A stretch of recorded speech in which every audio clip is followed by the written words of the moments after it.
Constipation जो diabetes के patients को अक्सर ये शिकायत आती है कि डायबिटीज़ के पेशेंट जो हैं वो कब्ज़ का शिकार हो जाते हैं और कब्ज़ का शिकार होने की वजह से वो और बहुत सी प्रॉब्लम्स का शिकार हो जाते हैं। आइए बात करते हैं आज डायबिटीज़ के वजह से होने वाली कब्ज़, उसकी क्या वजूहात हैं, उससे कैसे बचा जा सकता है और वीडियो के एंड में आपको 2 ऐसी होम्योपैथिक रेमेडीज़ बताऊंगी जो तकरीबन तमाम डायबिटीज़ के पेशेंट्स हों या कोई नॉर्मल हेल्दी पेशेंट्स हों वो इस्तेमाल कर सकते हैं कब्ज़ के लिए। कब्ज़ की 2 वजूहात होती हैं। जो सबसे बड़ी इसकी वजह ये होती है कि हमारा जो गट फ्लोरा है, हमारी आंतों के अंदर जो बैक्टीरिया मौजूद हैं, फ़ायदेमंद बैक्टीरिया जो मौजूद हैं, वो ऐसे केमिकल्स पैदा करते हैं जिसकी वजह से हमारी आंतों की मूवमेंट जो है वो बरकरार रहती है।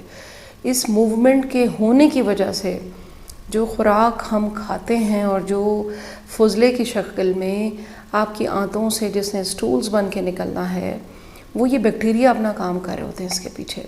लेकिन डायबिटीज़ के पेशेंट्स के साथ ये होता है कि जैसे जैसे ये मर्ज़ पुराना होने लगता है, प्री डायबिटीज़ से लेकर डायबिटीज़ वाली फेज़ से, तो फिर ये होता है कि आहिस्ता आहिस्ता वो नर्व्स जो सप्लाई कर रही हैं आपकी आंतों को, आपके गट को, वो भी आहिस्ता आहिस्ता इफ़ेक्ट होना शुरू हो जाती हैं। वो नर्व्स जो हैं वो जो सिग्नल्स दे रही हैं आंतों को कि अब मूवमेंट करनी है, अब स्टूल पड़ा हुआ है, इसको कैसे मूव करना है आगे की तरफ, पेरिस्टाल्टिक मूवमेंट इसको कहते हैं आंतों की, और ये बहुत ज़रूरी होती है डेली का स्टूल पास करने के लिए।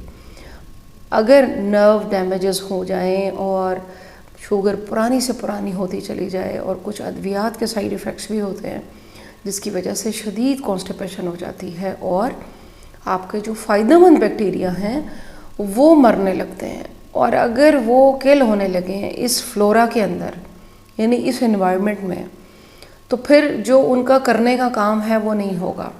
डायबिटीज़ के पेशेंट्स अगर अपनी खुराक में गंदम का इस्तेमाल ज़्यादा करते हैं और कीटो डाइट पर आ चुके हैं, फाइबर कम ले रहे हैं और इन चीज़ों के ऊपर बड़े कैलकुलेटेड डाइट पर आ गए हैं, पानी कम पीते हैं, तो ऐसे मरीज़ों को अक्सर कब्ज़ देखने में आई है जो कि उनके लिए बहुत नुकसानदेह हो सकती है।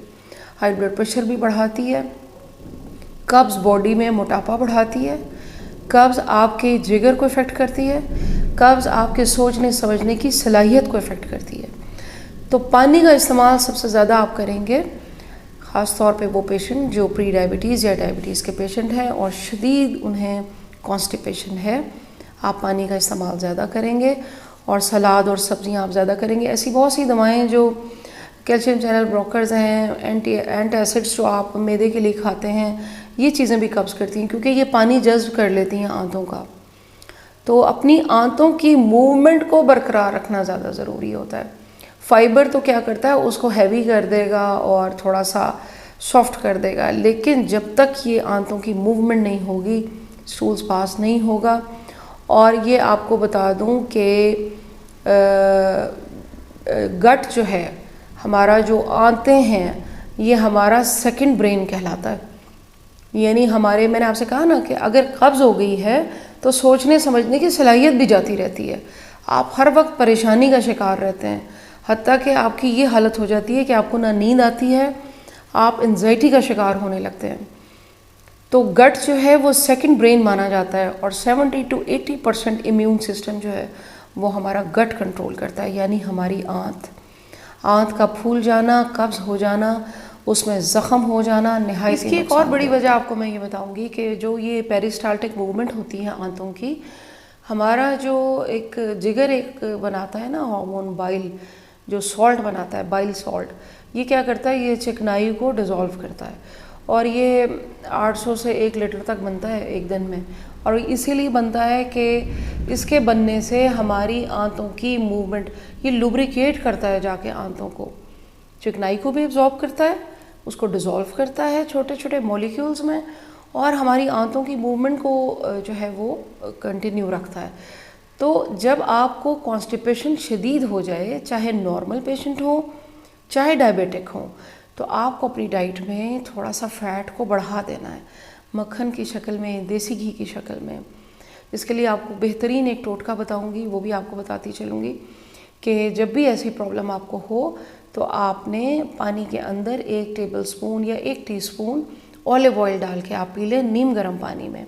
दिन में किसी टाइम भी पी लें, आप देखेंगे थोड़ी देर में ही आपके स्टूल्स पास हो जाएगा और बिल्कुल लाइट आप फील करेंगे। इसके अलावा पानी का इस्तेमाल आप ज़्यादा करेंगे, थोड़ा सा चिकनाई अपनी डाइट में आप बढ़ा देंगे ताकि आपकी मूवमेंट बेहतर हो, बाइल ज़्यादा बने। जैसे जैसे चिकनाई आएगी वैसे वैसे बाइल बनेगा और बाइल आपकी बड़ी आंत को लुब्रिकेट करेगा, मूवमेंट बढ़ेगी, कॉन्स्टिपेशन की शिकायत कम होती चली जाएगी। दवाएं कम से कम लेनी पड़ेंगी ताकि आपका जिगर, आपके बाकी सिस्टम, आपके गुर्दे इफेक्ट ना हो। कोशिश करें हर्बल रेमेडीज से इसको इलाज करें, घरेलू टोटकों से इसका इलाज करें। आपको होम्योपैथिक रेमेडी भी बताती हूँ। इसकी 2 बेहतरीन होम्योपैथिक रेमेडीज़ हैं, मैग्नीशियम फॉस्फोरिकम, मैग्नीशियम मैगफॉस भी इसको कहते हैं। 6x पोटेंसी में आपने इसकी 1 बॉटल ले लेनी है। नीम गर्म पानी में छोटी छोटी टैबलेट्स होती हैं, डालकर डिज़ोल्व करके दिन में 3 बार आपने लेनी है ये। दूसरी मेडिसिन है प्लम्बम मेट आपने 30 पोटेंसी में लेनी है और 3-3 कतरे सुबह दोपहर शाम थोड़े से पानी में। आपकी सारी कब्ज़ की प्रॉब्लम हल हो जाएगी, आपका जो गट फ्लोरा है वो नॉर्मल हो जाएगा, आपको किसी किस्म की उलझन परेशानी नहीं होगी। जब तक खाना सही तरह डाइजेस्ट नहीं होगा आप कभी भी अपने आप को सेहतमंद महसूस नहीं कर सकते।